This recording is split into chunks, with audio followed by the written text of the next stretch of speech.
Hello guys, আসসালামু আলাইকুম। কেমন আছেন আপনারা? আশা করি সবাই ভালো আছেন।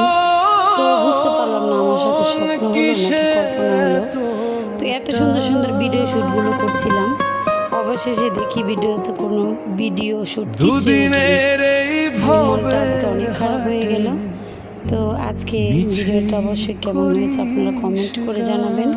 আর সুন্দর করে চেয়েছিলাম সুন্দর করে ভিডিও তুলে ধরতে, পুরোটা রান্না। আসলে আমার ভিডিও আমি জানি ভিডিও করেছি, কিন্তু ভিডিওতে কোনো ভিডিও বা শুট কোনো কিছু ওঠেনি। তো কেমন হয়েছে জানাবেন। আসলে যেদিন দেখতে ভালো লাগে সেটা খেতে ভালো লাগে। তো দেখেন আমাদের বারান্দা দিয়ে অনেক সুন্দর ভিউ দেখা যায়, মসজিদ দেখা যাচ্ছে, সাইডে বাড়িঘর দেখা যাচ্ছে। তো সবাই ক্ষমা চোখে দেখবেন, আমার গলাটা একটু ভাঙা আছে।